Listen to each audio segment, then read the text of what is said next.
Daily taste the daily. Jagtial రాజకీయాల్లో వేడి చల్లారేలా లేదు. మాజీ మంత్రి జీవన్ రెడ్డి ఈ రోజు మీడియా ముందు స్పందించారు. నిన్న ఎమ్మెల్యే సంజయ్ కుమార్ చేసిన వ్యాఖ్యలను ఆయన తీవ్రంగా ఖండించారు. 100 కోట్ల భూమి కబ్జా ఆరోపణలు ఎదుర్కొంటున్న మంచాల కృష్ణ ఇంటికి రాత్రిపూట వెళ్లలేదని, ఎంపీ ఎన్నికల్లో కాంగ్రెస్ అభ్యర్థిగా ప్రచారంలో భాగంగా మాత్రమే వెళ్లానని స్పష్టం చేశారు జీవన్ రెడ్డి. మంచాల కృష్ణతో లావాదేవీలు జరిగితే నిరూపించమని సవాల్ విసిరారు.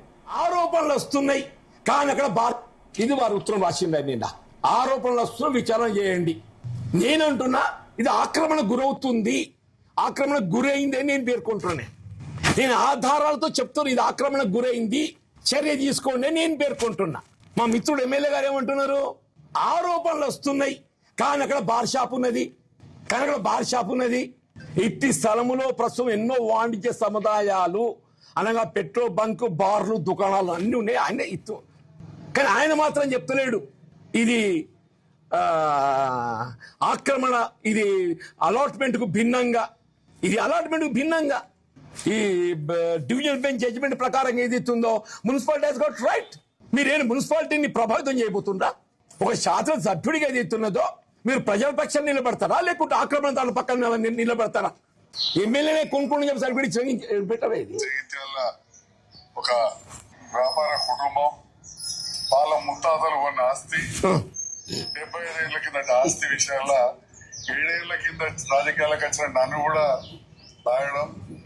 నిన్న ప్రత్యేకంగా మాజీ మున్సిపల్ చైర్మన్ గారు అప్పటి ఎమ్మెల్యే అని చెప్పి కొన్నాడు అని అంటే సర్టిఫికేట్ ఇస్తాడా?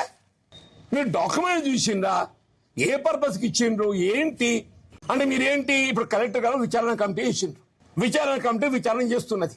ఒక ఎమ్మెల్యే గారు ఏది ఇస్తుందో 70 ఏళ్ళ కింద వాళ్ళ తాతలు ముత్తాతలు ఉన్నారు అని చెప్పని చెప్పడం అనేది వీళ్ళ విచారణ కమిటీని ప్రభావితం చేస్తా చేయదా? అంటే మీరు విచారణ కమిటీని ప్రభావితం చేస్తున్నారు అన్నట్టు. ఇక్కడ మీరు విచారణ కమిటీని ఏదైతుందో ప్రభావితం చేసే ప్రయత్నం చేస్తున్నారు. ఇదే ఒక ఎమ్మెల్యే బాధ్యత. జీవన్ ఎరువుడానికి వాస్తవంగా సోకాల్ నిన్నటి వరకు మనం లెటర్స్ గో ఫేర్ మిత్రం కూడా అట్లా మాట్లాడుకోవచ్చు, ఎవరిని కూడా ఆరోపణ చేయలేదు, ఏం చేయలే.